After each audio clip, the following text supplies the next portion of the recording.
Teen Bullied, a quiet single-dad veteran, until he saw the medal under his shirt. He laughed at the quiet janitor until one pull on his shirt revealed a war medal so sacred, the entire school froze, and the bully realized he'd just mocked a hero who'd nearly died to protect his freedom. Before we get into the story, comment below where in the world you are watching from today. The morning sun painted golden streaks across Maple Creek's quiet streets. Jake Callahan stood at the kitchen counter, carefully spreading peanut butter on whole wheat bread. His movements were precise and gentle, just like everything else he did. "Maddie, breakfast is ready, sweetie," he called up the stairs, his voice warm but carrying a hint of the weariness that seemed to live permanently in his shoulders. The sound of sock-covered feet padding down the wooden stairs brought a smile to his face. Maddie appeared, her backpack already slung over one shoulder, brown hair pulled back in a slightly messy ponytail. "Morning, Dad," she said, sliding onto her usual chair at the small kitchen table. Her eyes drifted, as they often did, to her mother's photo on the mantel. Emily's smile beamed back at them, frozen in time. Jake placed the sandwich in Maddie's lunchbox, along with an apple and a small bag of carrots. "Did you finish that math homework?" he asked, pouring her a glass of orange juice. "Yep. Mrs. Parker says I'm getting better at fractions." Maddie took a big bite of her breakfast toast. "Dad, why do you always pack the same lunch?" Jake paused, glancing at Emily's photo. "Your mom used to say simple things done with love taste better than fancy things done in a rush." His voice got quieter, the way it always did when he talked about Emily. After breakfast, they climbed into Jake's old blue pickup truck. The engine coughed to life, protesting slightly in the cool morning air. As they drove down Maple Street, neighbors waved from their porches and gardens. Jake returned each greeting with a polite nod, but kept his eyes mostly on the road. Mrs. Henderson was watering her prized roses. She smiled broadly and waved her free hand. "Good morning, Jake. Good morning, Maddie." "Morning, Mrs. Henderson," Maddie called back cheerfully. Jake just nodded, his hands steady on the steering wheel. The high school came into view, its brick walls brightened by the morning sunday. Jake pulled into his usual spot, marked Maintenance Staff.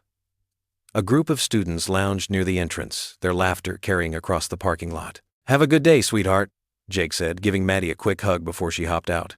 He watched her join the stream of students heading inside, then grabbed his work belt from behind the seat. The school halls were already filling with teenage energy when Jake started his morning rounds. He moved quietly, checking doors and replacing burnt-out light bulbs, barely noticed by the rushing students around him. Near the science wing, a stuck locker door needed attention. Jake pulled out his tools, working methodically on the jammed mechanism. That's when he heard them, Ryan Thompson and his friends, their voices carrying down the hallway. "Look who it is," Ryan said loudly enough to be heard. "The silent janitor." "What's wrong, Callahan? Cat got your tongue?" Jake kept working on the locker, his movements calm and steady. He could feel Ryan's presence getting closer, could sense the anger radiating from the teenager. "Hey, I'm talking to you." Ryan's voice held a sharp edge, masking something deeper. Pain, perhaps, or fear. Jake turned slowly, meeting Ryan's eyes. The boy's face was tight with challenge, but Jake saw past it to the hurt beneath. He thought of the shouting he often heard from the Thompson house, of the lights that burned late into the night. "Sometimes silence gets more done than shouting," Jake said quietly, his voice gentle but firm. He held Ryan's gaze for a moment longer, then turned back to the locker. The words seemed to catch Ryan off guard. His friend snickered, waiting for his response, but Ryan just stood there, something flickering across his face. Confusion, maybe, or recognition. The bell rang, sending students scurrying to class. Ryan lingered for a moment, then walked away without another word, his footsteps echoing in the emptying hallway. Jake finished fixing the locker and moved on to his next task. Throughout the day, he worked steadily, replacing a broken window latch, clearing a clogged drain, sweeping the gym floor. Students passed him in the halls, some ignoring him completely, others whispering as they went by. "I heard he lives alone with his kid. My mom says he was in the army or something. Why doesn't he ever talk to anyone?" Jake let the whispers wash over him like rain. He'd learned long ago that people would always talk, would always try to fill silence with their own stories. Emily had understood that about him, had loved his quiet ways. He touched the wedding ring he still wore, remembering her gentle laugh. The day passed slowly, marked by bell rings and changing classes. As afternoon approached, Jake collected Maddie from her last class, and they headed home in the old pickup. The sun was starting to sink, painting the sky in soft oranges and pinks. At home, Jake helped Maddie with her homework, then made a simple dinner of spaghetti and meatballs. They ate together at the kitchen table, Maddie chattering about her day while Jake listened attentively, offering small smiles and quiet encouragement. Later, as Jake tucked Maddie into bed, he hummed an old Army tune, "The Army Goes Rolling Along." His deep voice was soft but sure, carrying the melody that had comforted him through long nights in distant deserts. "Dad?" Maddie's voice was sleepy. "Do you miss Mom more at night?" Jake's hands stilled on the blanket. "I miss her all the time, sweetie. But yeah, nights can be harder." "Me too," Maddie whispered, her eyes already closing. Jake kissed her forehead and switched off the lamp. He stood at her window for a moment, looking out at the street below. Across the way, lights blazed in the Thompson house. Angry voices carried through the night air, a man's sharp tones, a door slamming. Jake sighed deeply, his shoulders heavy with more than just the day's work. He knew what it was like to carry pain, to let it build walls around your heart. He'd been there himself, after Emily died. Sometimes he thought he was still there. The shouting from the Thompson house grew louder, then suddenly stopped. Jake watched as a shadow passed behind the curtains, wondering about the boy who carried so much anger in his young heart. He stood there for a long moment, the night settling around him like a familiar weight. The next morning, sunlight streamed through Ryan Thompson's bedroom window, but he buried his face deeper into his pillow. His head throbbed from another sleepless night filled with his parents shouting.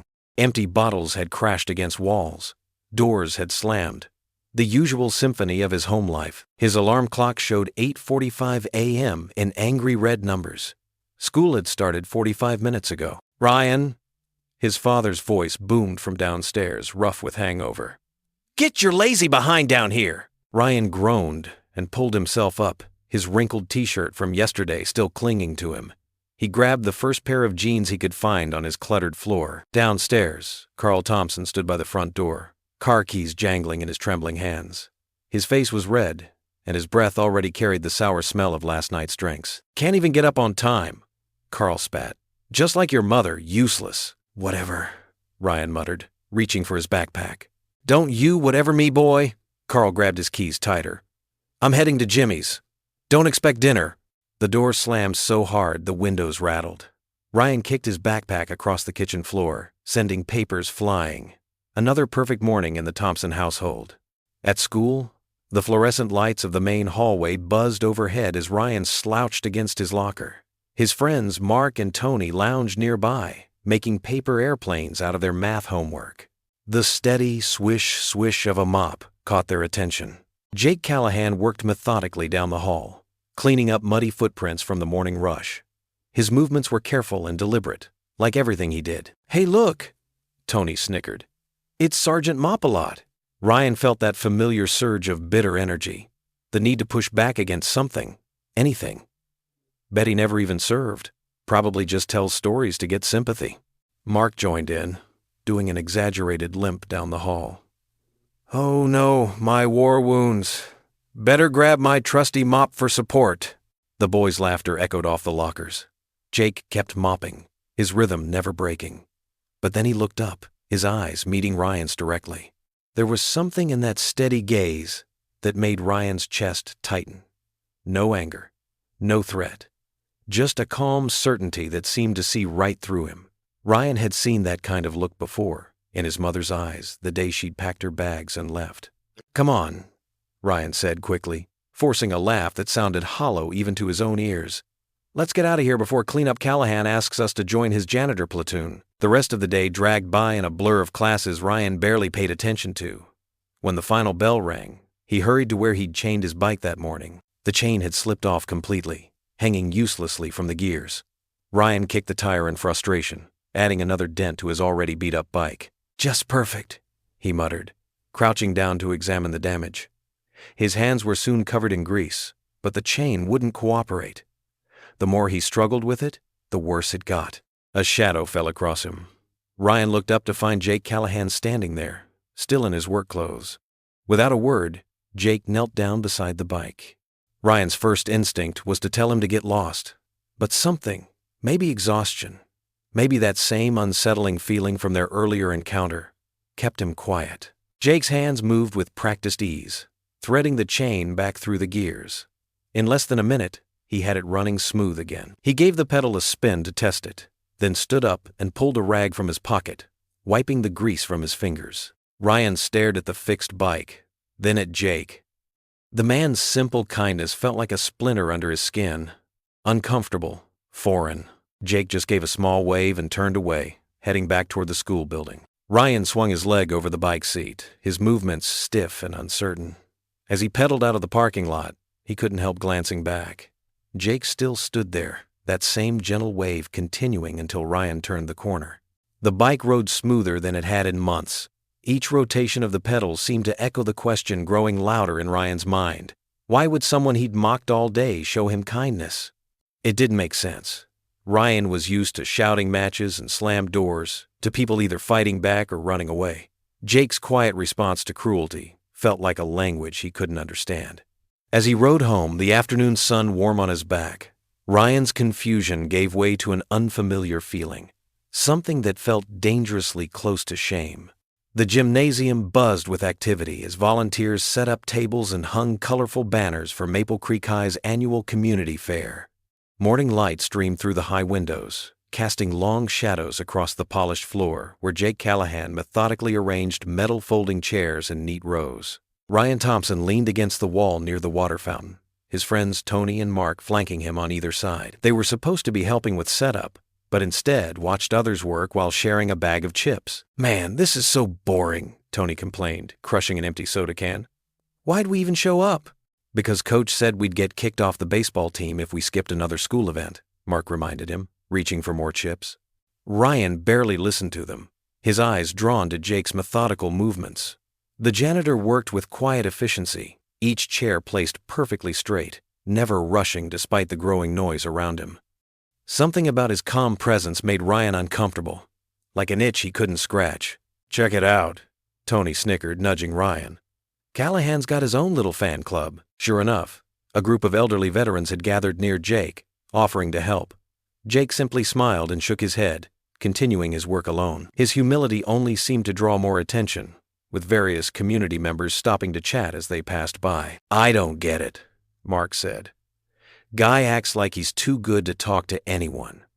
Probably just doesn't want people knowing he never saw real action." Ryan shifted uncomfortably.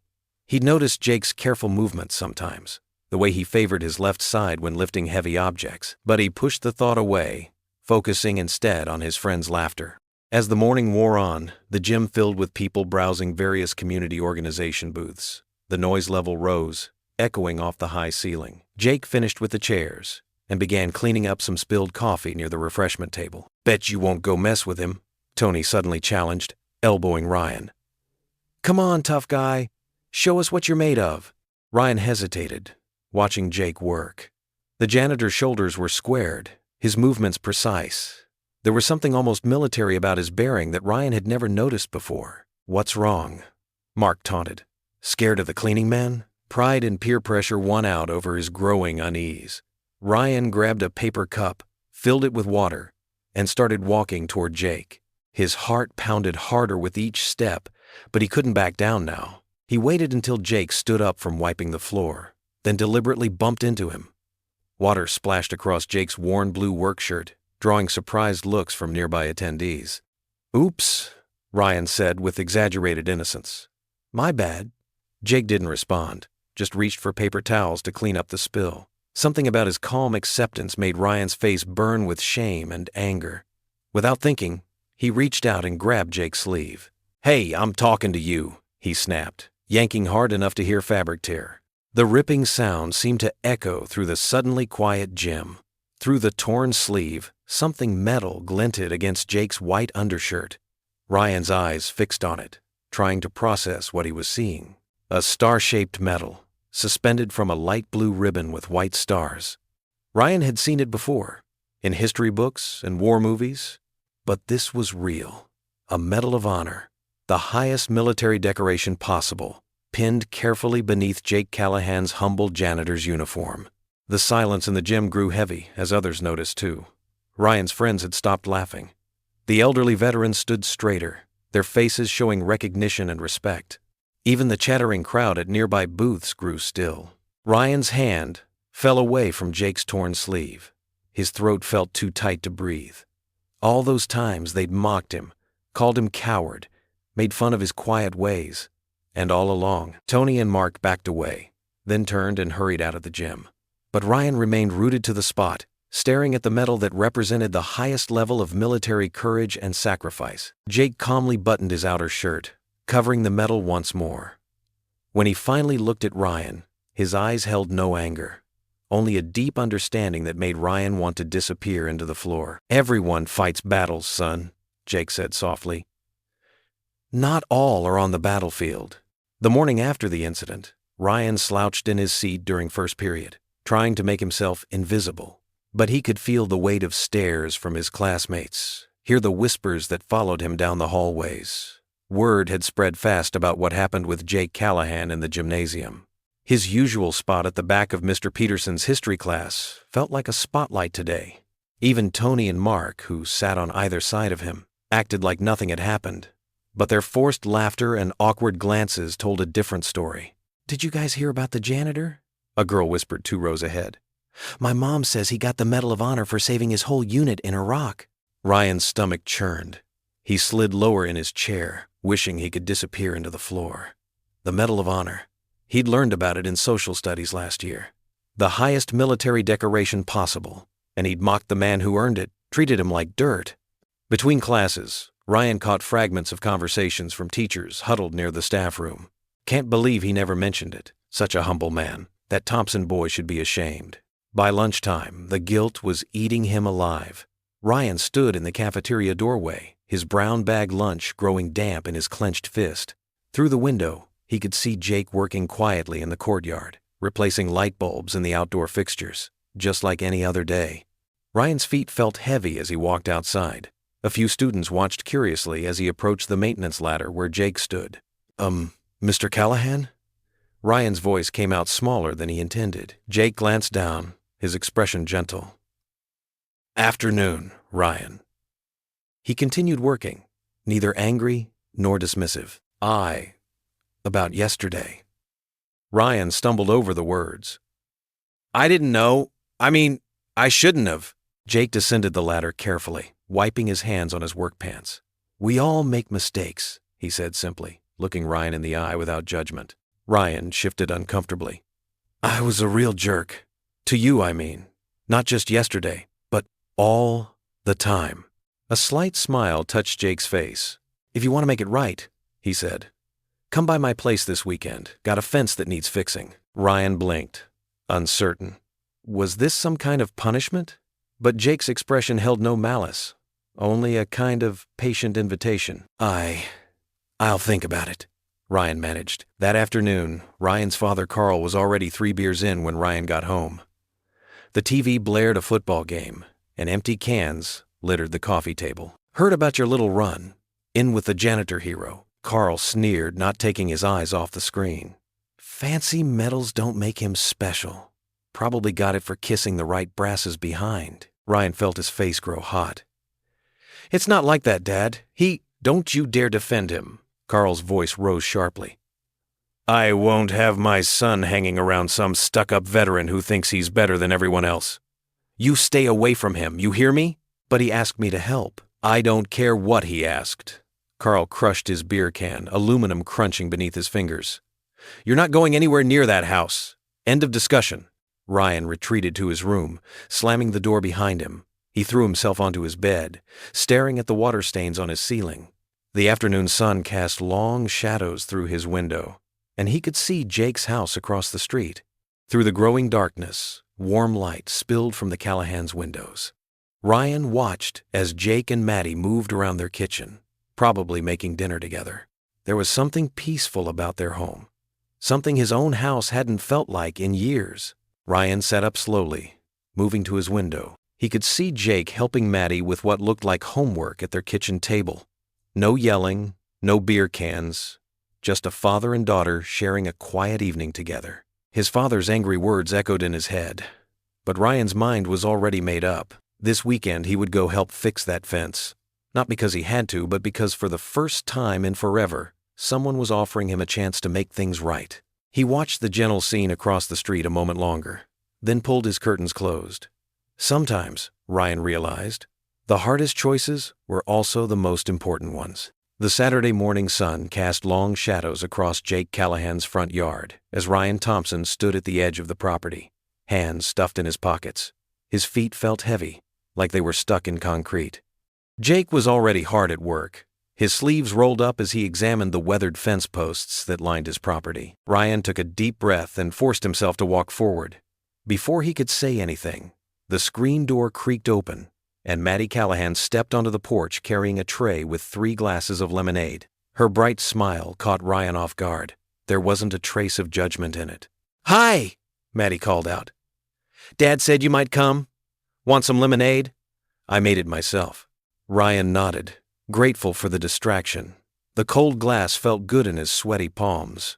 He took a sip. It was the perfect mix of sweet and tart. "Thanks," he mumbled. Jake looked up from his work and gave a slight nod. "Morning, Ryan. Grab those work gloves on the sawhorse. We've got quite a few posts to replace." For the next hour, they worked in companionable silence. The steady rhythm of measuring, marking, and sawing created its own kind of peace. Ryan watched Jake's precise movements, trying to copy them exactly. When he struggled with a particularly stubborn board, Jake would quietly demonstrate the correct technique, never making Ryan feel foolish for not knowing. The morning wore on, and Ryan found himself relaxing despite himself. There was something calming about working with his hands, about seeing immediate results from his efforts. Every now and then, Maddie would appear with fresh lemonade or to show them her latest drawing. Around noon, Jake paused to wipe his brow. "Let's take a break. Getting hungry?" They sat in lawn chairs under the shade of an old maple tree, eating sandwiches Maddie had prepared. Ryan noticed a small garden near the back fence, filled with colorful flowers. "Those were Emily's favorites," Jake said softly, following Ryan's gaze. "Purple cone flowers. She always said they were stubborn, like me. They'd grow no matter what." Ryan swallowed hard, gathering his courage. "Maddie's mom?" he asked. Jake nodded, his eyes distant. "She was a nurse. We met when I was stationed at Fort Bragg. She had this way of making everyone feel special, like they mattered." He paused, running his thumb along the edge of his sandwich. "She got sick while I was overseas. Cancer. By the time I made it home." His voice trailed off. Ryan sat very still, feeling the weight of Jake's words. He thought about all the times he'd made fun of the quiet janitor, never knowing the pain the man carried. "I'm sorry," Ryan said quietly, and this time he meant it, not just for the incident at school, but for everything. Jake gave him a small smile. "Life gives us second chances, son. The trick is recognizing them when they come along." He stood up, brushing crumbs from his jeans. "Speaking of which, let me show you how to fix that crooked hinge on the gate. Every broken thing deserves a second try." The afternoon passed quickly as Jake taught Ryan the proper way to align hinges, mix concrete for posts, and measure twice before cutting. Each lesson came with its own quiet wisdom, delivered so naturally that Ryan barely realized he was learning about more than just fence repair. As the sun began to set, casting orange and pink streaks across the sky, they stepped back to admire their work. The fence stood straight and true, its fresh wood gleaming. "Good work today," Jake said, clapping Ryan on the shoulder. "You've got a knack for this." Ryan felt a warm glow of pride, something he hadn't experienced in a long time. He gathered his things, suddenly reluctant to leave. Jake must have noticed his hesitation. "See you tomorrow," he called out as Ryan started down the driveway. Ryan turned and nodded, a small smile tugging at his lips. But as he crossed the street, he caught sight of his father sitting on their front porch. Carl Thompson's face was twisted with resentment as he watched his son return from Jake's yard. The beer can in his hand glinted dully in the fading light. The warmth of the day seemed to drain away as Ryan met his father's dark stare.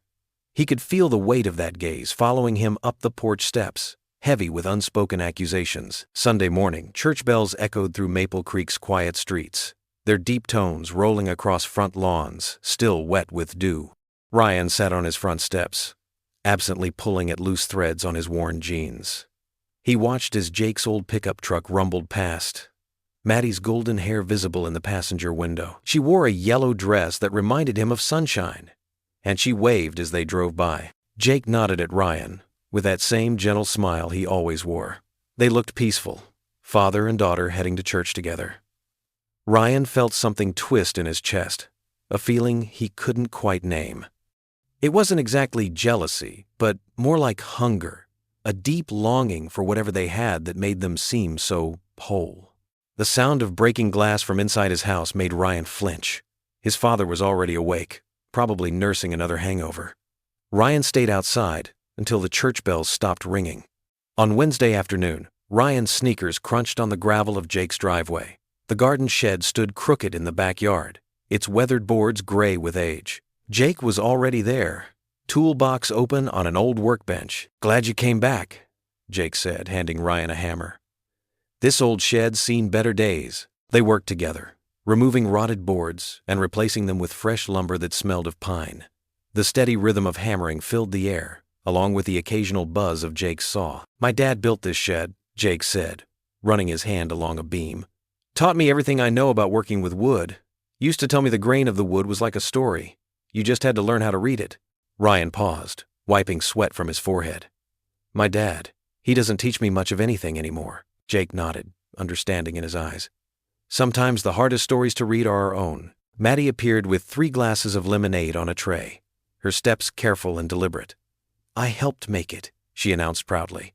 "Mom's recipe." Ryan watched Jake's face soften at the mention of his wife, instead of the usual awkward silence that followed talk of loss. Maddie continued cheerfully, "Dad says Mom used to put extra sugar in it, but he makes it just right." "Your dad's pretty good at fixing things," Ryan said, surprising himself with the words. Maddie beamed. "He is. He fixed my bike last week, and my music box, and even helped me fix my science project when it broke before the fair." Her laughter was infectious, and Ryan found himself smiling too. They worked until the shadows grew long, with Maddie perched on a sturdy crate nearby, drawing in her sketchbook and chatting about school. The peaceful afternoon shattered when Carl Thompson's truck screeched to a halt in front of Jake's house. Ryan's father stumbled out, his face red with anger. The screen door slammed as he stormed up to the backyard. "What the hell is this?" Carl demanded, gesturing wildly. "Turning my boy into your charity case?" Jake set down his tools carefully, positioning himself between Carl and the kids. "Evening, Carl. Ryan's just helping me with some repairs." "Like hell he is. You think you're better than me? Think you can play father to my son?" Maddie shrunk behind Ryan, who stood frozen, his hands clenched into fists. Jake's voice remained steady, though his eyes held steel. "I'm just showing him he's worth something, Carl. That's all any of us need to know sometimes." "Worth something?" Carl spat. "You don't know anything about my family. Keep your medals and your perfect little life to yourself." He jabbed a finger at Ryan. "Get home. Now." Ryan hesitated, looking at Jake. "It's okay, son," Jake said softly. "We'll finish the shed another day." Ryan led Maddie toward the house first, making sure she was safely inside before heading home. Carl stormed off toward their house, leaving Jake standing alone in his backyard. As the sun sank toward the horizon, Jake stood on his front porch, watching the golden light fade to purple. The air had grown cool, carrying the scent of freshly cut wood and approaching autumn.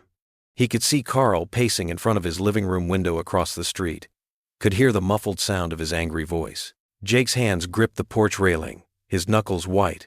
He knew this simple friendship, this attempt to show kindness to a troubled boy, might come at a price. But as he thought of Ryan's tentative smile, of Maddie's laughter ringing through the yard, he knew some things were worth the cost. The last rays of sunlight caught the wind chimes Emily had hung years ago, making them dance and sing softly in the evening breeze. Jake stood there until the stars began to appear, one by one, in the darkening sky. Monday morning arrived with a chill that made Ryan pull his jacket tighter around his shoulders as he walked through the school's double doors. Something felt different today. Maybe it was the way he held his head higher, or how his steps felt more purposeful after spending the weekend working alongside Jake. His newfound confidence wavered when he heard snickering from behind the lockers. Tommy Martinez, his former best friend, leaned against the metal doors with a smirk. "Hey guys, Look who it is. The janitor's new assistant. A few other students gathered around, their laughter echoing in the hallway. Heard you're spending your weekends building dollhouses now? Another boy called out. What's next, having tea parties? Ryan's face burned. His hands curled into fists inside his jacket pockets. But he kept walking, Jake's calm voice somehow present in his mind. During lunch period, Ryan sat alone, pushing mystery meat around his tray. He spotted Jake across the cafeteria, quietly mopping up a spilled milk carton. Their eyes met briefly, and Jake gave him that steady look that somehow always seemed to say more than words could. After the last bell rang, Ryan lingered in the empty hallway. Jake appeared from the supply closet, carrying a bucket of cleaning supplies. Rough day? Jake asked, setting down his burden. Ryan shrugged, trying to seem casual. Just people talking stupid stuff. Jake nodded, wiping his hands on his work pants. You know, when I first got back from Iraq, people had plenty to say about me too. Some called me a hero. Others thought I was broken. Neither was true. I was just trying to figure out who I wanted to be. How do you deal with it? Ryan asked, his voice smaller than he intended. Jake's eyes crinkled at the corners. You can't let other people decide who you become. That's your job. He gestured toward the workshop. Speaking of jobs, want to help me with something? Maddie's got this school project, a birdhouse. For the next 2 hours, they worked in comfortable silence, broken only by Jake's occasional instructions about measuring twice and cutting once. The workshop smelled of sawdust and possibility. Ryan found himself relaxing as they fitted the wooden pieces together, creating something from nothing. Maddie's going to love this, Ryan said, holding up the nearly finished birdhouse. The afternoon sun slanted through the workshop windows, casting long shadows across the floor. She's got a big heart, that one, Jake replied, carefully sanding a rough edge. Just like her mother. The peaceful moment shattered when Ryan's phone buzzed. 3 missed calls from his father. His stomach clenched.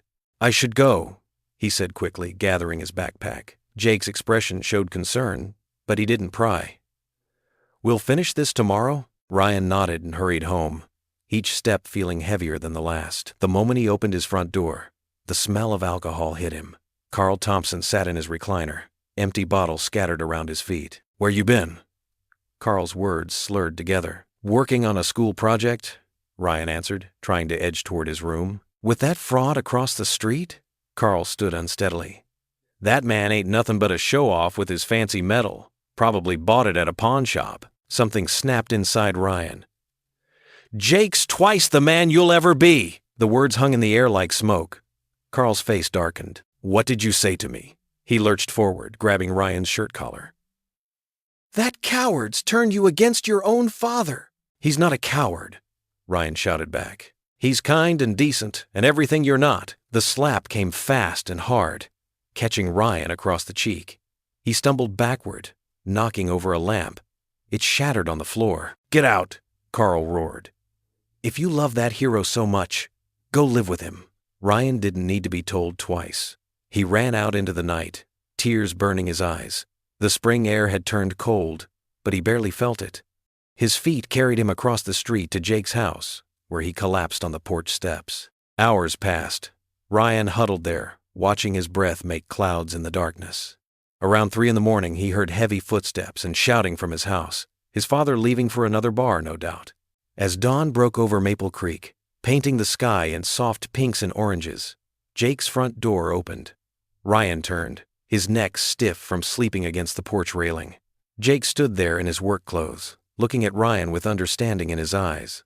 Coffee's on the stove, was all he said, holding the door open wide. Jake opened his front door just as the sun was beginning to peek over the horizon, casting long shadows across his well-kept porch. There stood Ryan, shoulders slumped, dark circles under his eyes telling the story of a sleepless night. Come on in, son, Jake said softly, stepping aside. The warm aroma of fresh coffee and pancakes drifted from the kitchen. Ryan hesitated at the threshold, his shoes suddenly fascinating. I don't want to be a bother. You're not, Jake assured him, gentle but firm. Maddie always makes too many pancakes anyway. As if on cue, Maddie's voice rang out from the kitchen. Dad? Is that Ryan?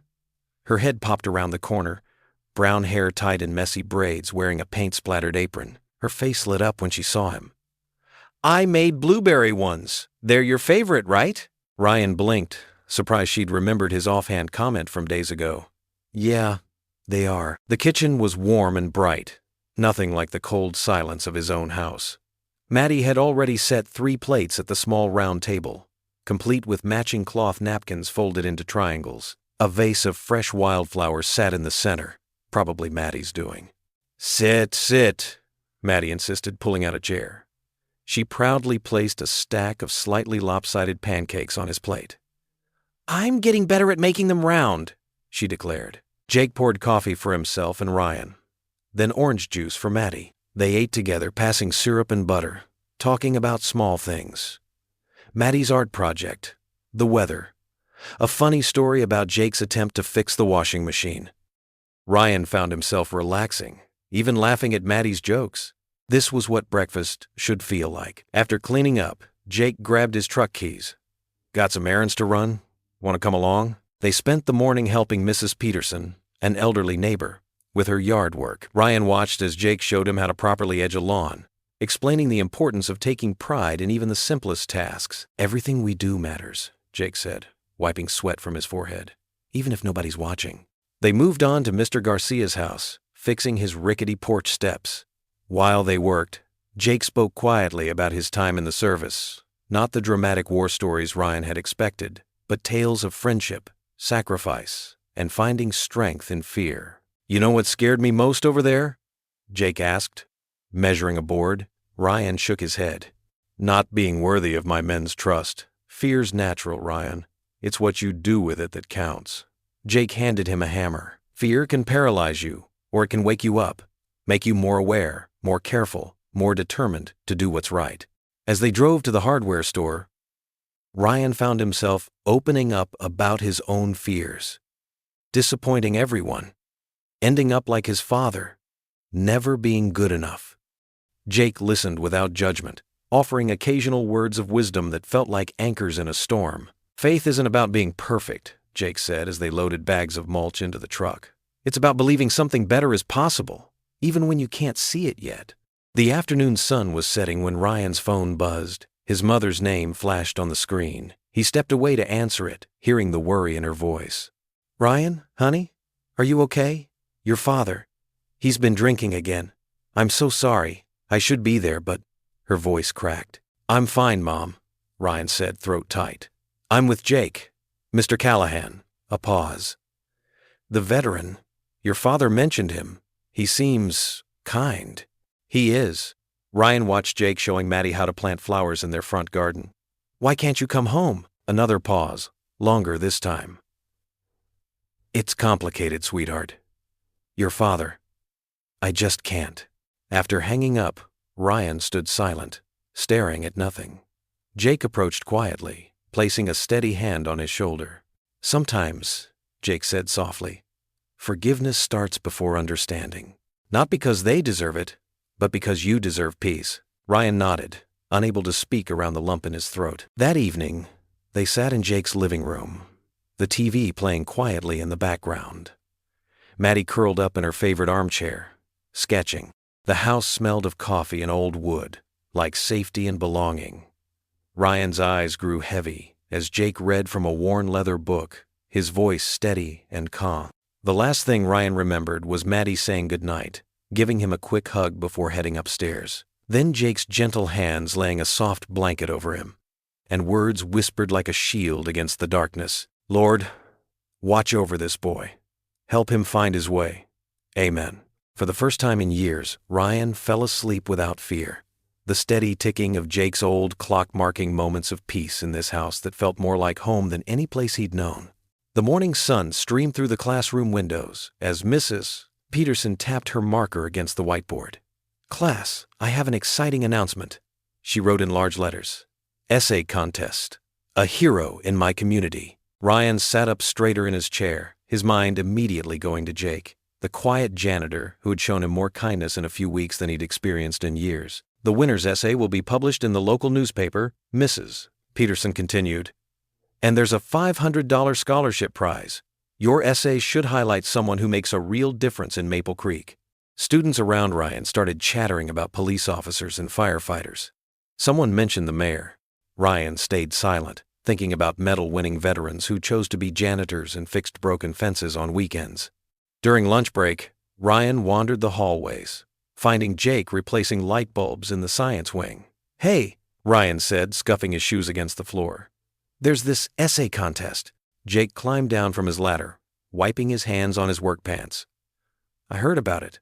Sounds like a good opportunity." "I was thinking," Ryan hesitated, studying the floor tiles. "Maybe I could write about you, but I don't want to make you uncomfortable or anything." Jake's eyes crinkled at the corners as he smiled. "Write the truth, son. Not about me, about what you've learned." He adjusted his work belt. "Sometimes the best stories aren't about medals or achievements. They're about the small choices we make every day." That evening, Ryan sat at Jake's kitchen table, notebook open in front of him. Maddie sprawled nearby, colored pencils scattered around her as she worked on her latest masterpiece. The kitchen smelled like coffee and the chocolate chip cookies Jake had baked earlier. "What are you drawing?" Ryan asked, tapping his pen against blank paper. Maddie held up her picture, a colorful scene of 3 people working on a fence. "It's you and Dad teaching me how to use a hammer last weekend." Ryan smiled, remembering how patient Jake had been, showing Maddie the proper way to hold the tools. He started writing, "Heroes don't always wear uniforms." As Ryan worked on his essay, Jake shared stories from his military days, not about battles or explosions, but about the quiet moments of humanity. The sergeant who spent his free time teaching Afghan children to read. The medic who risked his life to save an injured stray dog. The cook who gave up his rations to feed hungry families. "Those are the real heroes," Jake said softly, refilling Ryan's glass of milk. "The ones who choose kindness when it would be easier not to." Over the next few days, Ryan returned each evening to work on his essay. Sometimes they worked in comfortable silence, Jake reviewing Maddie's homework, Maddie drawing, Ryan writing. Other times, they talked about courage and what it really meant. "I used to think being brave meant not being scared," Ryan admitted one night, erasing a sentence for the 3rd time. Jake looked up from the bills he was sorting. "Courage isn't about not being scared. It's about doing what's right even when you are scared." Ryan nodded, writing that down. His essay took shape slowly, not just about Jake's medal or his service, but about the man who fixed broken things, including people without asking for credit or praise. On the final evening before the essay was due, Ryan sat back and read through his work one last time. He'd titled it, "The Man Who Taught Me Courage." It wasn't just about Jake's past heroics. It was about everyday bravery showing up, staying kind, choosing forgiveness over anger. Maddie had fallen asleep on the couch, her latest drawing clutched in her hand. Jake carried her upstairs to bed, humming softly, as he always did. When Jake returned, Ryan carefully placed his essay on the kitchen table. Would you read it? Tonight? I'll pick it up before school tomorrow." Jake nodded, understanding the trust being placed in his hands. "I'd be honored." Ryan walked home under the stars, feeling lighter than he had in years. Through his bedroom window, he could see the warm glow of Jake's kitchen light, where the quiet hero of Maple Creek would read a teenager's words of gratitude and transformation. The school gymnasium buzzed with excitement as students, teachers, and parents filled the wooden bleachers. Morning light streamed through the high windows, casting long rectangles across the polished floor. Principal Harris stood at the podium, shuffling papers with a knowing smile. "And now the moment we've all been waiting for," he announced, his voice echoing off the walls. "The winner of this year's Community Hero Essay Contest." Ryan sat in the front row, his hands clasped tightly in his lap. He hadn't told Jake about entering the contest, hadn't wanted to make a big deal of it, but now, with Jake sitting quietly in the back row wearing his usual janitor's uniform, Ryan's heart pounded against his ribs. "The winning essay," Principal Harris continued, "touched all our hearts with its honesty and depth. Please welcome to the stage, Ryan Thompson." The applause started slowly, then built. Ryan stood on shaky legs and made his way to the podium. His essay paper trembled in his hands as he unfolded it. Taking a deep breath, he began to read. "The Man Who Taught Me Courage," Ryan's voice quavered slightly. "In Maple Creek, heroes don't wear capes or fly through the sky. Sometimes they wear work clothes and carry mops. Sometimes they speak through silence and teach through kindness." Ryan's voice grew stronger as he continued. "Jake Callahan taught me that medals don't make the man, actions do. Every day, he chooses forgiveness over anger, patience over judgment. He showed me that true courage isn't about fighting battles, but about facing each day with hope and faith. In the back row, Jake ducked his head, but couldn't hide the tears that slid down his cheeks. Maddie, sitting beside him, squeezed his hand. "I used to mock him," Ryan admitted, his voice thick with emotion. "I thought being tough meant being cruel. But Mr. Callahan showed me real strength through gentleness. He fixed my bike when I didn't deserve help. He taught me to repair fences when I only knew how to break things. Most importantly, he showed me that everyone deserves a second chance." The gymnasium had grown perfectly still. Even the usual shuffling of feet had ceased. "Some people see a quiet janitor," Ryan continued. "I see a man who survived war but chose peace. A father who lost his wife but still teaches his daughter to love. A veteran who wears his Medal of Honor under his shirt because he knows true honor isn't about display. It's about serving others without expecting praise." Principal Harris stood at attention, offering a crisp salute toward Jake. Other veterans in the audience followed suit. Jake's face reddened, but he sat straighter, accepting their respect with quiet dignity. "Mr. Callahan taught me that courage comes in many forms." Ryan's voice grew stronger. "It's in the way he hums old Army songs while mopping floors. It's in how he helps students with broken lockers and broken spirits. It's in his daily choice to face life with faith instead of bitterness." Ryan looked directly at Jake now, no longer needing his paper. "Thank you, sir, for showing me that heroes don't need to shout to be heard. Thank you for proving that the greatest battles are won through kindness. Most of all, thank you for believing in me when I didn't believe in myself." The applause erupted like thunder. Students and teachers rose to their feet. Principal Harris wiped his eyes before shaking Ryan's hand and presenting him with the contest certificate. Later, as people filed out of the gymnasium, Maddie ran up to Ryan and wrapped him in a tight hug. "You made my dad smile again," she whispered, her own eyes shining. "Really smile, like in the pictures with Mom." Jake approached them slowly, still looking somewhat embarrassed by all the attention, but his eyes held a warmth that made Ryan stand taller. "That was quite something, son," Jake said softly, placing a hand on Ryan's shoulder. "I meant every word, sir," Ryan replied. That evening, as the sun painted the sky in soft oranges and pinks, Jake sat on his front porch watching Ryan and Maddie chase fireflies in the yard. Their laughter floated on the gentle spring breeze, a sound of pure joy and innocent freedom. Maddie's pigtails bounced as she darted after the glowing insects, her jar held high. Ryan showed her how to cup her hands gently around each firefly, treating the tiny creatures with the same care Jake had shown him. Jake leaned back in his wooden rocking chair, overwhelmed by the simple beauty of the moment. His heart felt full in a way it hadn't since Emily passed. "Thank you, Lord," he whispered, watching the scene before him with grateful eyes. The evening air was sweet with the scent of blooming jasmine. Somewhere in the distance, a church bell chimed softly. The moment felt peaceful, almost sacred, as if God himself had painted this scene of healing and hope. Maddie's delighted squeal rang out as she caught another firefly, and Ryan's deeper laugh joined hers. Jake watched them, these two young souls who had brought such unexpected joy to his quiet life, and felt pure gratitude wash over him in the growing dusk. The autumn air carried a crisp chill as people gathered in Maple Creek's town square for the Veterans Day ceremony. American flags lined the sidewalks, fluttering gently in the morning breeze. Metal folding chairs filled quickly with townspeople dressed in their Sunday best, all eyes fixed on the simple wooden podium. Ryan sat in the front row next to Maddie, who wore a blue dress with white ribbons in her hair. She clutched a small bouquet of paper poppies she'd made specially for the occasion. Ryan noticed her hands trembling slightly with excitement. This was the first time her father had agreed to speak publicly. "You okay?"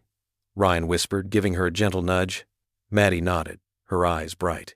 "Dad practiced his speech all week. He doesn't like talking in front of people, but he said sometimes we have to do hard things for good reasons." Mayor Wilson stepped up to introduce Jake, listing his military accomplishments. Ryan watched as Jake shifted uncomfortably in his chair, the same quiet humility present even now. When Jake finally stood and walked to the podium, his steps were measured and steady, just like everything else about him. "Thank you all for coming today," Jake began, his voice soft but clear. He wore his old Army dress uniform, medals glinting in the morning sunday. "When they asked me to speak about sacrifice and community, I thought about saying no." He paused, a small smile touching his lips. "But then I remembered something my commanding officer once told me. That true courage often comes in small moments, in choosing to show up for others." Ryan leaned forward in his chair, hanging on every word. He'd never heard Jake speak so openly before. Maddie beamed with pride beside him. "Community isn't just about living in the same town," Jake continued. "It's about carrying each other's burdens, about seeing past our differences to recognize the humanity in." His voice suddenly faltered. Ryan noticed Jake's face grow pale. His hand gripped the podium tightly, knuckles turning white. "Mr. Callahan." Mayor Wilson stepped forward, concerned. Jake tried to continue, but his words came out strained. "It's about—" He pressed his hand to his chest, pain etching deep lines across his face. Then, without warning, his knees buckled. "Dad!" Maddie screamed as Jake crumpled to the ground. Ryan leaped from his chair, crossing the distance in 3 long strides. He reached Jake, just as the older man's eyes fluttered closed. "Someone call an ambulance!" Ryan shouted, his voice cracking with panic. He knelt beside Jake, grabbing his hand. "Stay with us! Please stay with us!" Maddie fell to her knees beside them, tears streaming down her face. "Daddy, Daddy, wake up!" The next few minutes passed in a blur of motion and sound. Sirens wailed in the distance, growing closer. A retired nurse from the audience checked Jake's pulse while Ryan held Maddie close, trying to shield her from seeing her father so vulnerable. The paramedics arrived quickly, their efficient movements creating a small island of calm in the sea of chaos. They loaded Jake onto a stretcher, attaching monitors and speaking in clipped, professional tones. "BP's dropping possible cardiac event. Previous trauma history?" Ryan spoke up, his throat tight.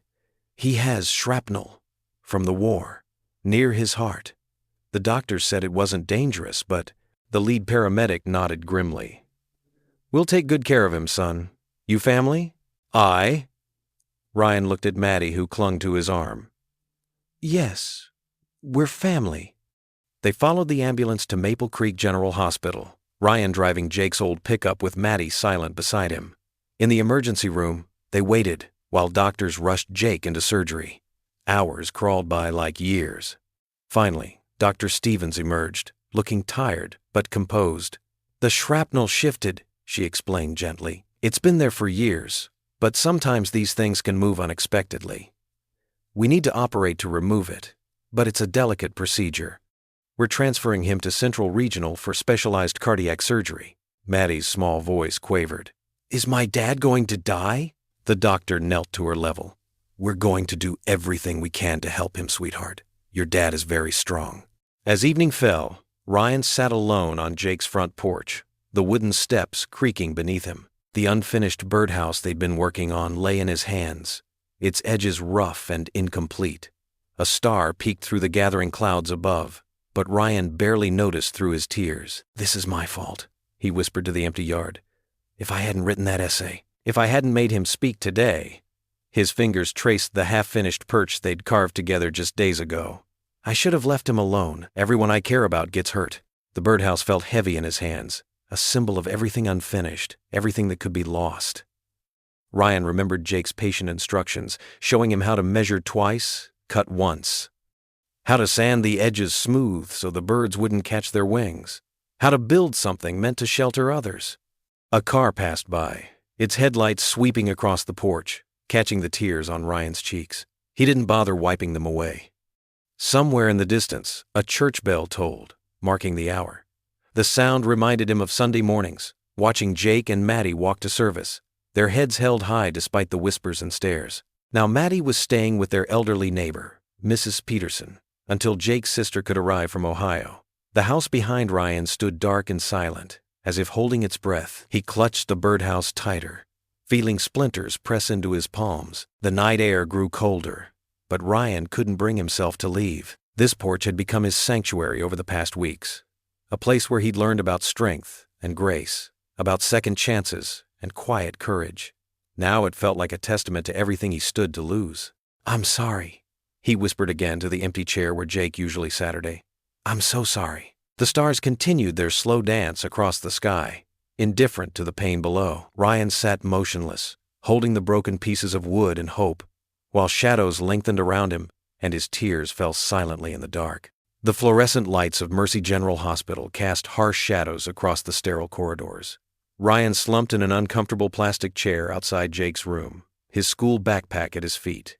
He'd been coming here every day after school for the past week, splitting his time between sitting with Jake and keeping Maddie company at Mrs. Peterson's house down the street. The steady beep of heart monitors filtered through the closed door.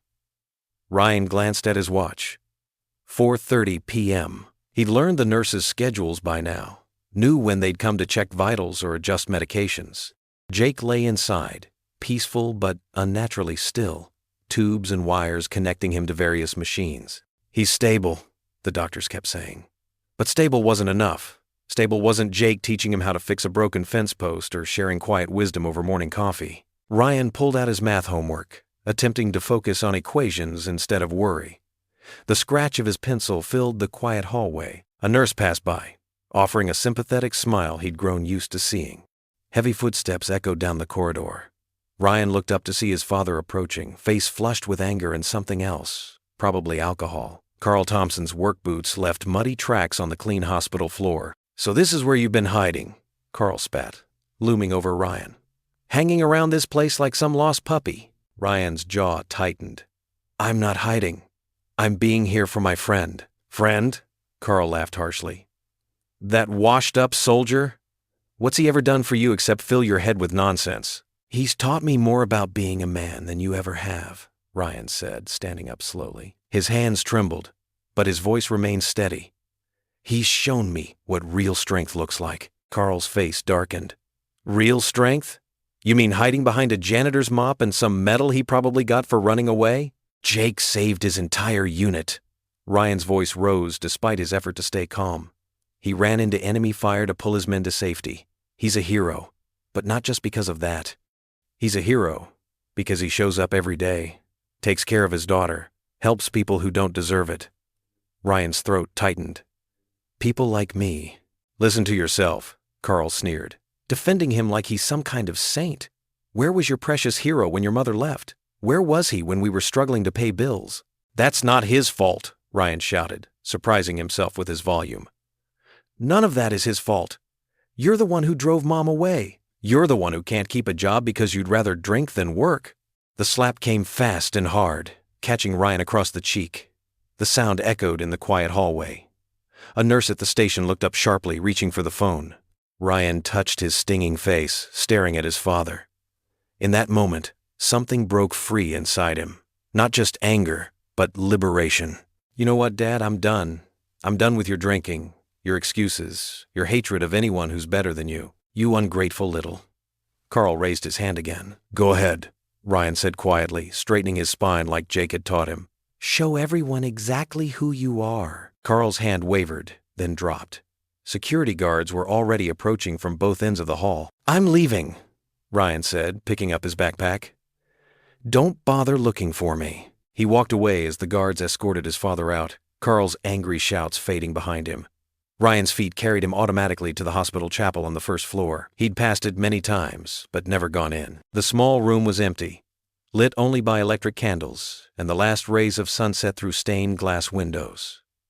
Ryan sank into a wooden pew, his legs finally giving out, the quiet wrapped around him like a blanket. "I don't know how to do this," he whispered to the empty chapel. "I've never really prayed before." He clasped his hands awkwardly, then unclasped them, then clasped them again. "But Jake believes in it, so, God, if you're listening." Tears spilled down his cheeks. "Please don't take him. Maddie needs her dad. And I need him too. He's the only person who ever saw something good in me." Ryan remembered Jake's words from weeks ago, spoken while they worked on the garden shed. "Courage isn't about medals, son. It's about doing what's right when everything feels wrong. It's about getting up one more time, then you fall." "I get it now," Ryan said softly to the chapel's silence. "I understand what you were trying to teach me, Jake. About strength and faith and love, I guess." He wiped his eyes with his sleeve. "I'm trying to be brave, like you showed me. But I need you to wake up. Please wake up." The chapel grew darker as the sun set completely. Ryan stayed in the pew, his prayer continuing silently in his heart. Through the window, He could see the first stars appearing in the purple sky. As dawn began to creep over the horizon, painting the stained glass in soft pastels, Ryan made a quiet vow. His voice was hoarse but determined. If he wakes up, I'll make sure his daughter never has to worry. The promise hung in the sacred silence of the chapel, witnessed by the rising sun and whatever angels might be listening. The evening sun cast long shadows across Jake Callahan's front lawn as Ryan Thompson carried his duffel bag up the familiar porch steps. Mrs. Peterson, their next-door neighbor, had suggested he stay at Jake's house to look after Maddie.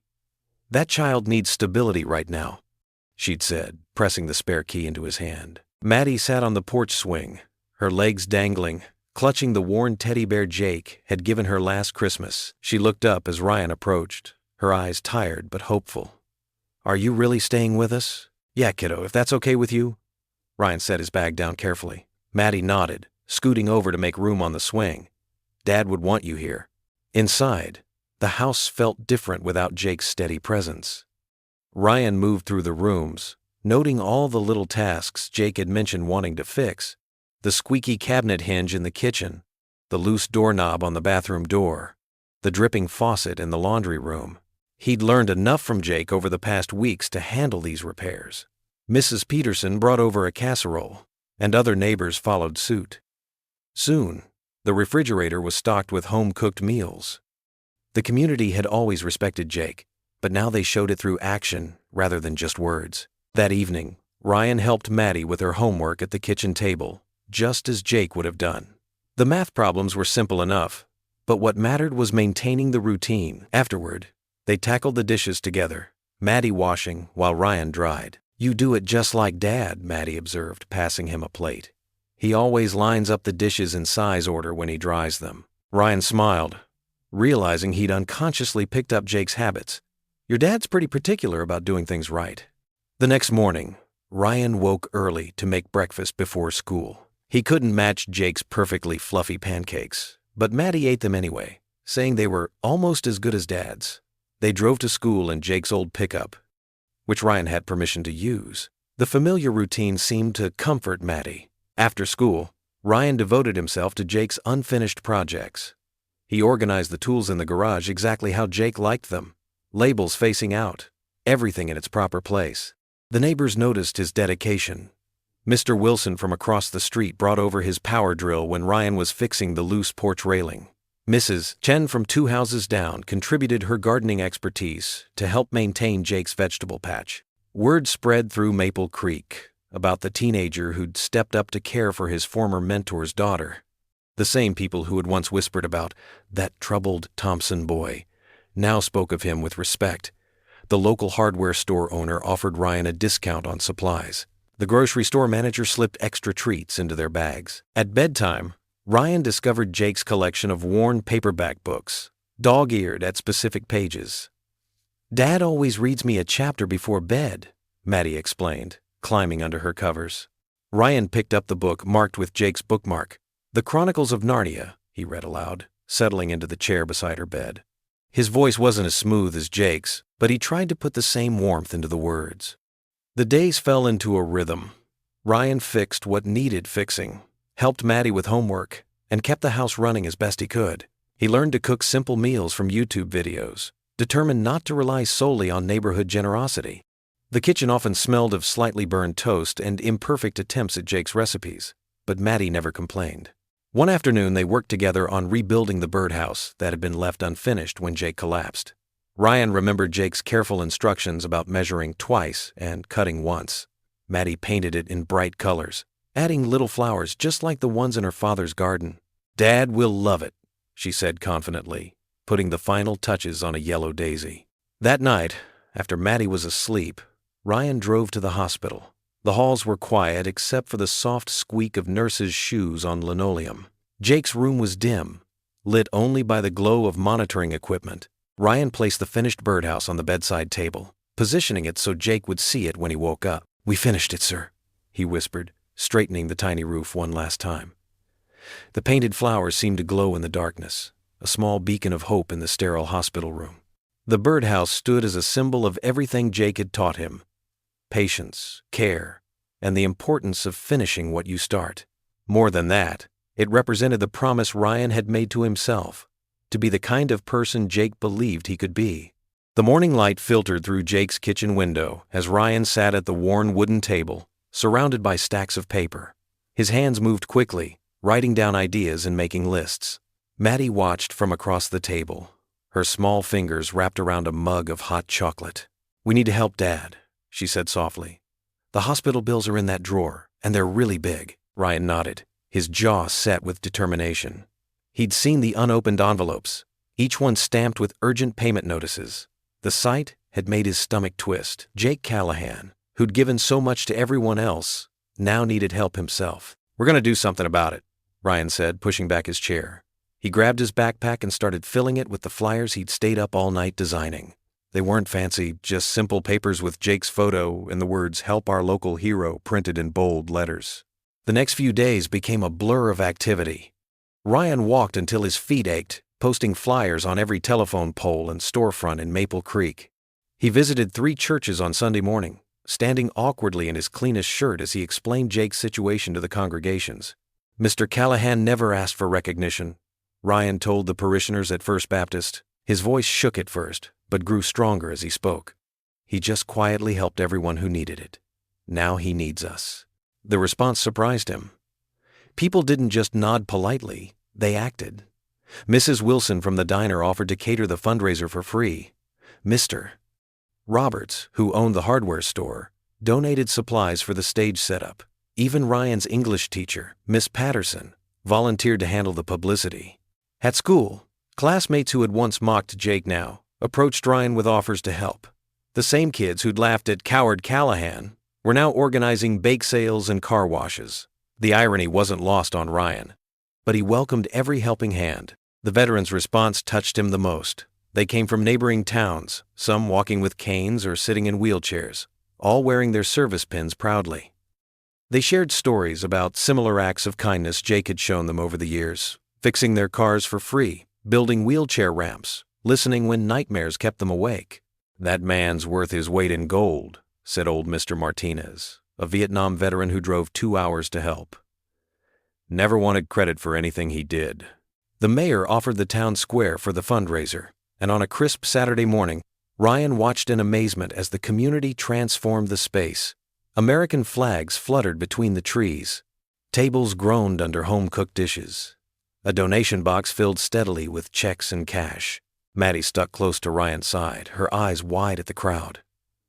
"Look how many people came," she whispered, squeezing his hand.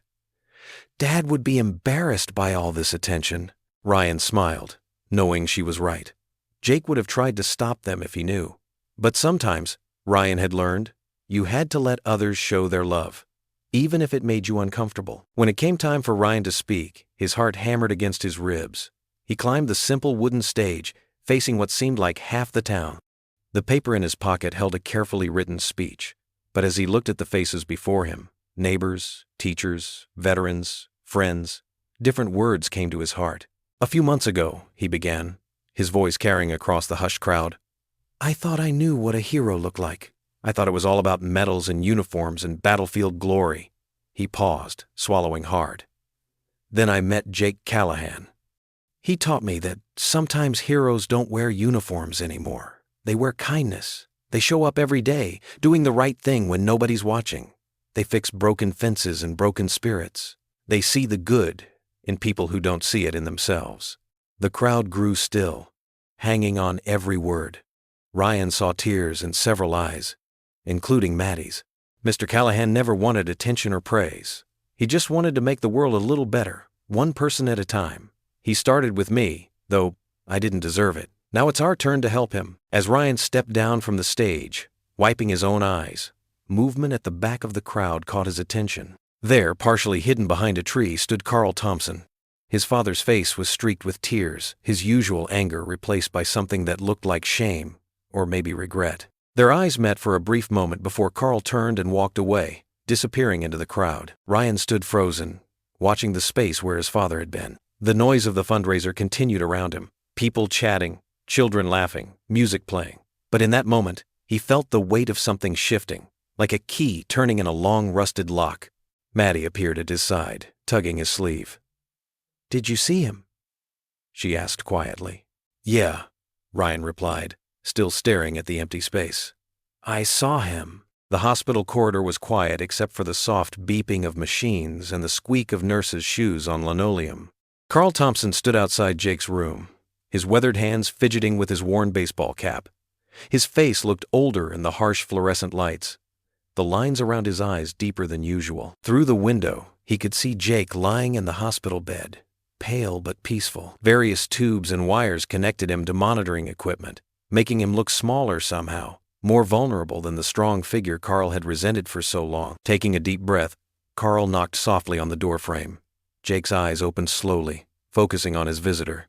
A gentle smile crossed his face, though it took visible effort. Come in, Carl, Jake said, his voice rough but welcoming. Carl shuffled into the room, perching awkwardly on the plastic chair beside the bed.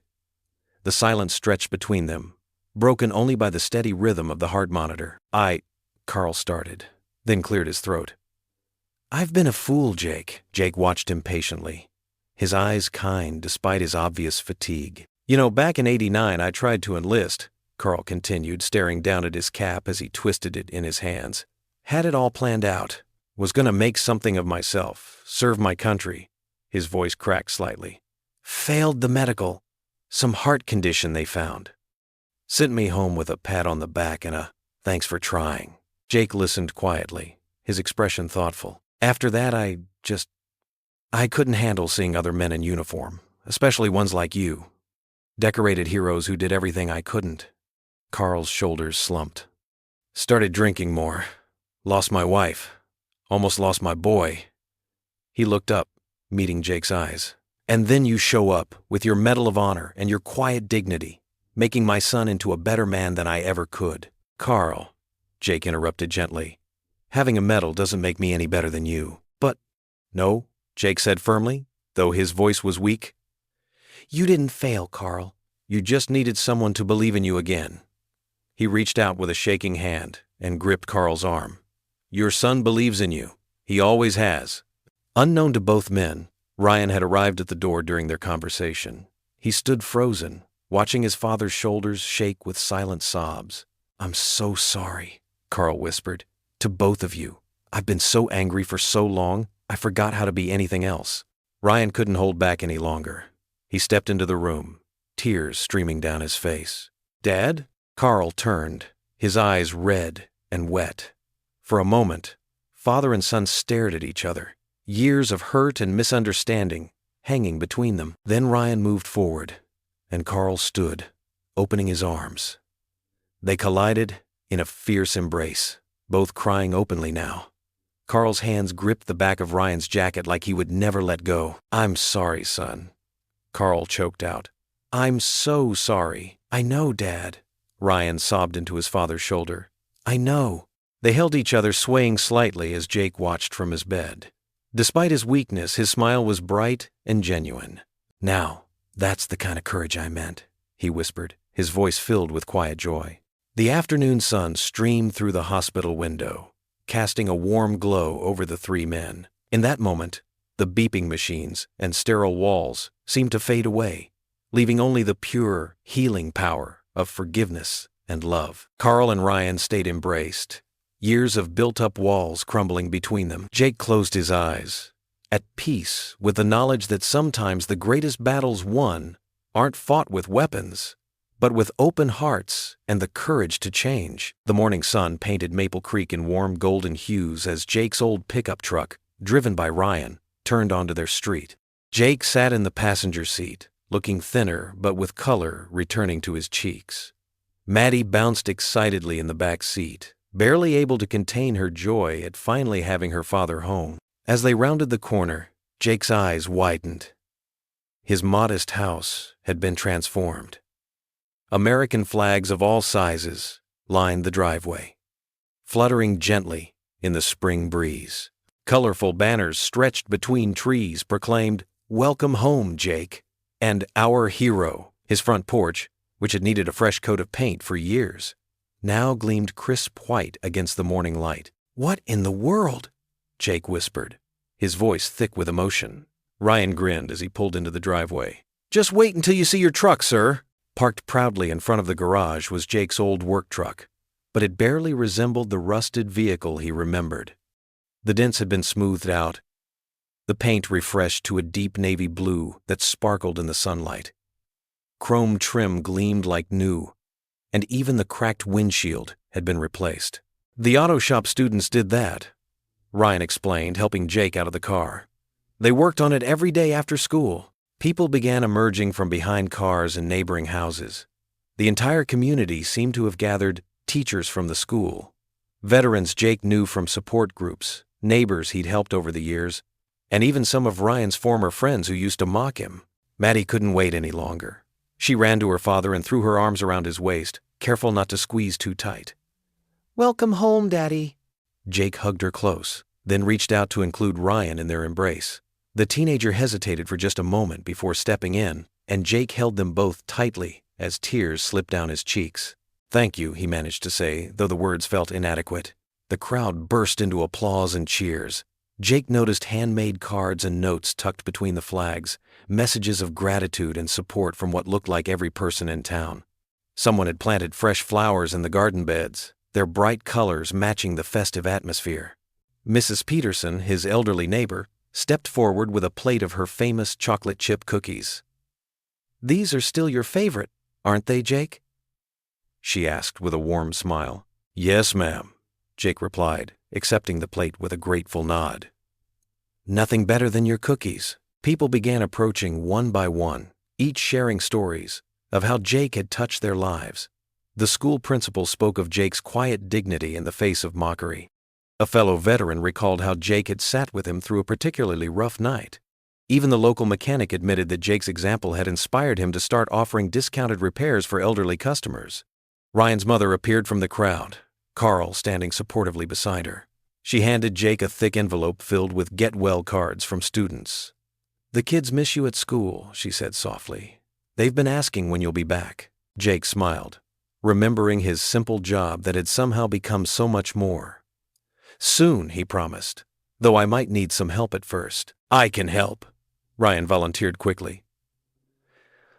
"I mean, if you want me to," Jake squeezed the boy's shoulder. "I'd like that very much, son." The afternoon passed in a blur of well wishes and shared memories. Someone had set up tables in the backyard, loaded with potluck dishes from every household in the neighborhood. The scent of grilled hamburgers and Mrs. Johnson's famous apple pie filled the air. As the sun began to set, strings of twinkling lights flickered to life, strung between trees and along the fence. They cast a magical glow over the gathering, transforming the simple backyard into something out of a fairy tale. Jake sat at the head of the longest table, Maddie on one side and Ryan on the other. The teenager had barely left his side all day, hovering protectively as if afraid Jake might disappear again. Carl and his wife joined them, the past tensions melting away under the warm lights and shared meal. Laughter rang out across the yard as stories were shared and memories made. Children chased fireflies while their parents chatted, and older veterans swapped tales with Jake about their service days. The sound of genuine joy echoed through Maple Creek, a testament to the healing power of community and forgiveness. Maddie leaned against her father's shoulder, her eyes bright with happiness. "I love you, Dad," she whispered. Jake kissed the top of her head, then looked around at the gathering, at Ryan's proud smile, at Carl's peaceful expression, at the hundreds of twinkling lights reflecting the stars above. His heart felt full to bursting with gratitude and love. The evening air carried the sweet scent of spring flowers and home-cooked food. Dishes were passed around the table, filled with comfort foods made with care and affection. The clinking of utensils mixed with easy conversation and occasional bursts of laughter, creating a symphony of contentment that seemed to embrace them all. As Jake looked around at the faces illuminated by the string lights, some familiar, some new, all part of his extended family now, he realized that sometimes the greatest acts of courage weren't found on battlefields at all, but in the quiet moments of everyday life, in the choice to love and forgive, in the decision to see the best in others even when they couldn't see it themselves. Jake's first day as a mentor at Maple Creek High School started with nervous energy filling the converted classroom like electricity before a storm.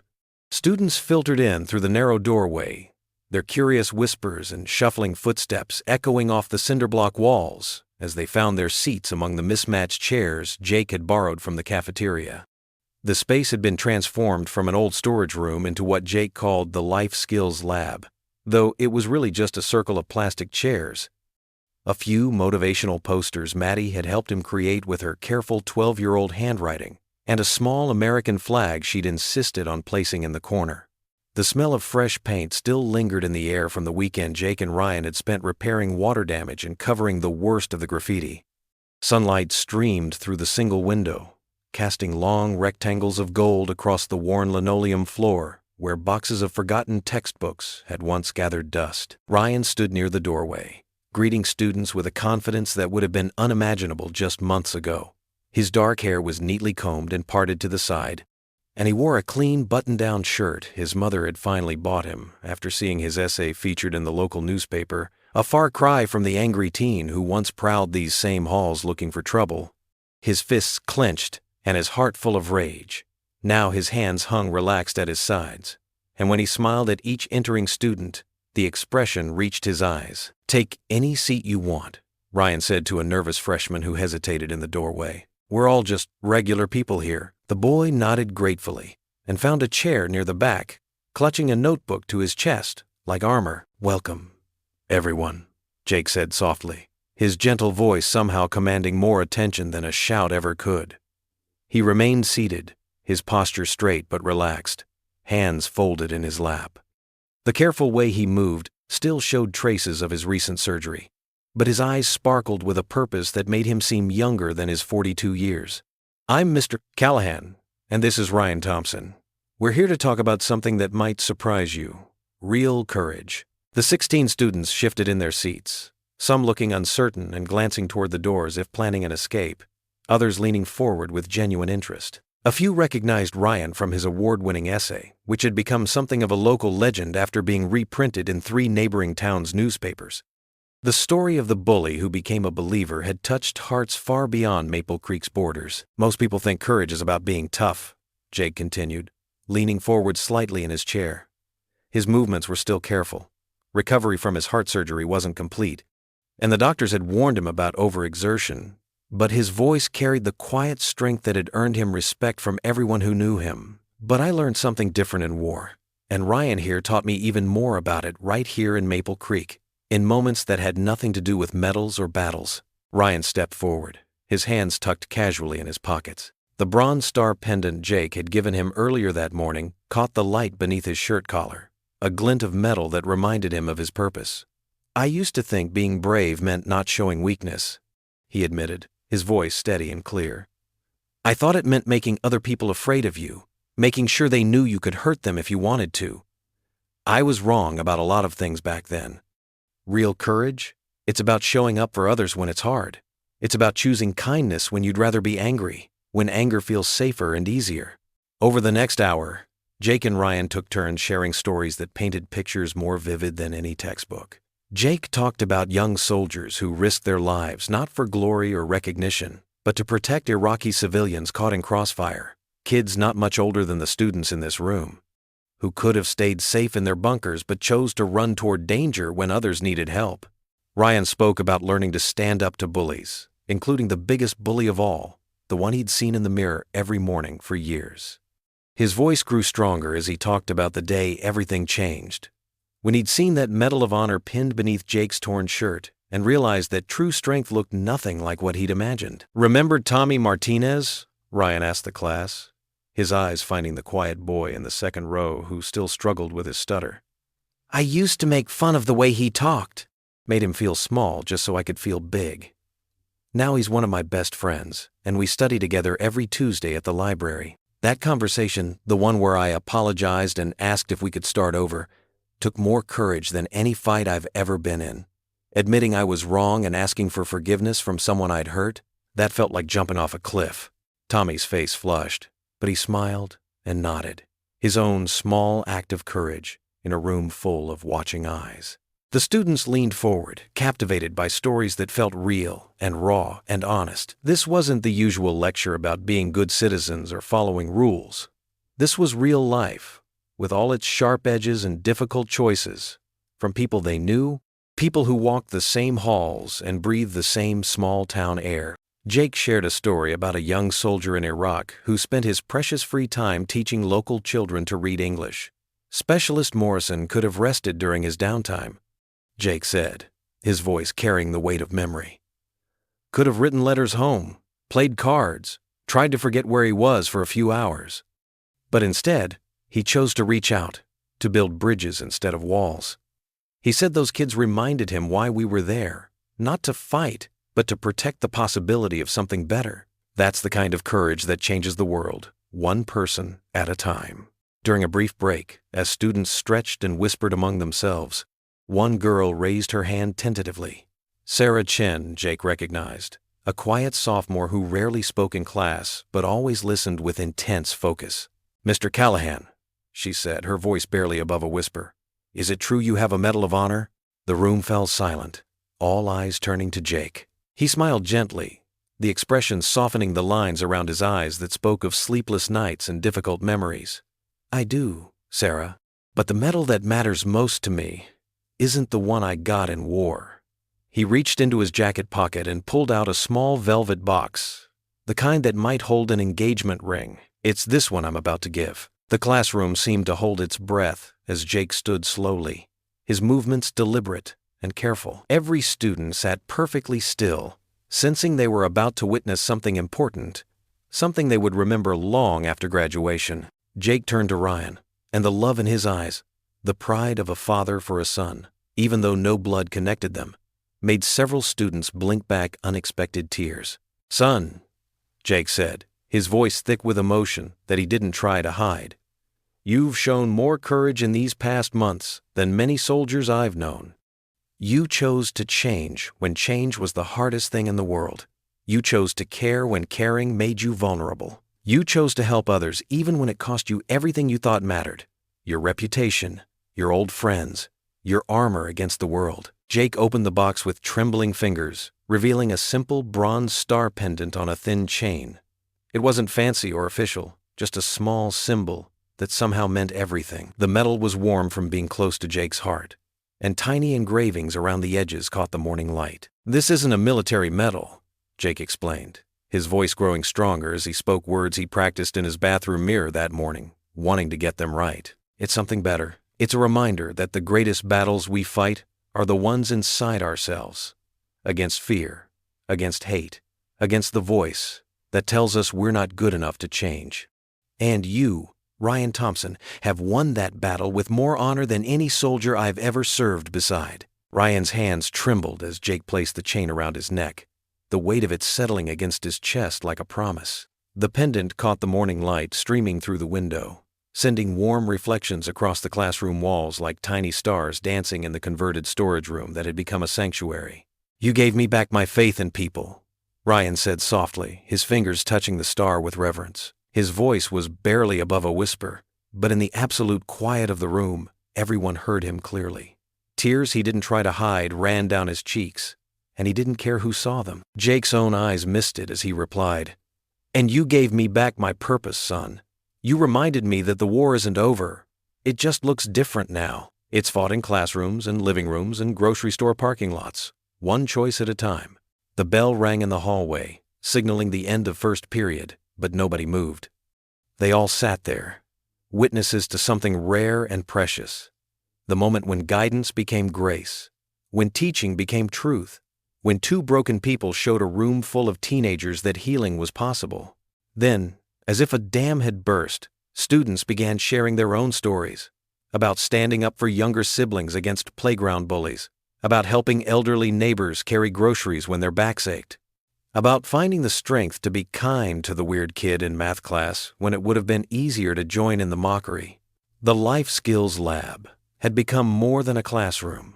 It had become a sanctuary where courage could be redefined and hearts could be renewed. As the session continued past the bell, with students choosing to skip their next class to stay and listen, Jake and Ryan moved among the chairs like shepherds among their flock. They listened to whispered confessions and tentative hopes, offering encouragement with gentle words and understanding nods. The bronze star gleamed at Ryan's throat, catching the light each time he leaned forward to hear a student's story. not as a symbol of past glory, but as a promise of future good. It wasn't about war anymore. It was about peace, about the quiet courage of daily kindness, about the strength it takes to help others heal. In that converted classroom, surrounded by hopeful faces and hearts cracked open by honesty, something new was beginning. The medals of war had given way to the markers of peace, and two unlikely teachers, the quiet veteran who'd found his voice and the reformed rebel who'd found his heart, were showing a new generation that the greatest acts of courage often happen in the smallest moments of grace.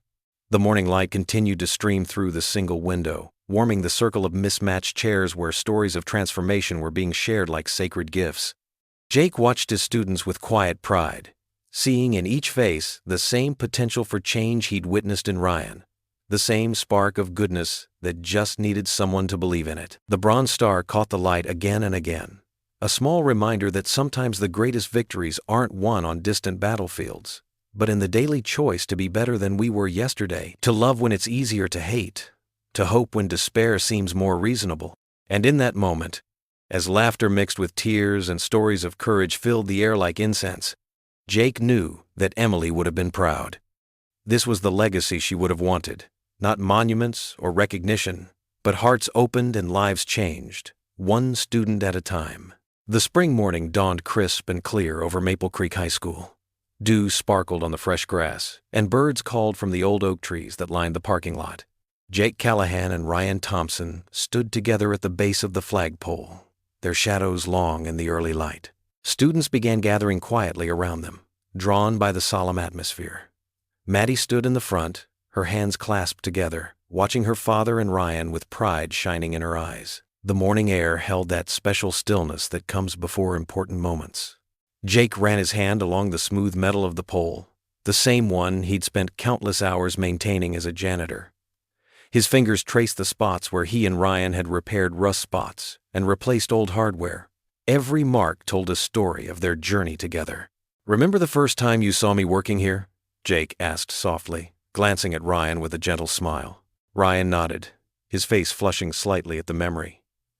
"I was such a different person then," he said, adjusting the bronze star that still hung around his neck. "I thought being tough meant being cruel." Jake reached for the flag, carefully unfolding it with practiced reverence.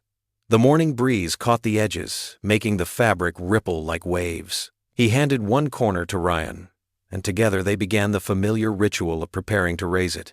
Students watched in respectful silence as the two men worked in perfect synchronization. Gone was the awkwardness of their early days. Now they moved with the easy grace of father and son, each anticipating the other's movements. More people gathered around the flagpole, teachers pausing on their way into the building, parents dropping off their children, even a few veterans who regularly volunteered at the school. The crowd formed a natural circle around Jake and Ryan, drawn to the quiet dignity of the moment. Jake's movements were stronger now. His surgery recovery behind him, the scar on his chest was hidden beneath his shirt, but the lessons it had taught them all remained visible in other ways, in Ryan's straight shoulders, in Maddie's confident smile, in the way the community had learned to see beneath the surface of things. As they prepared to raise the flag, Jake paused.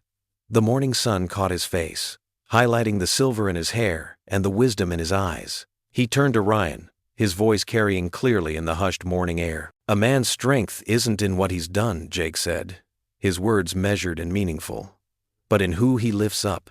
The word settled over the gathered crowd like a blessing. Ryan's hands tightened on the flag, understanding flowing between them.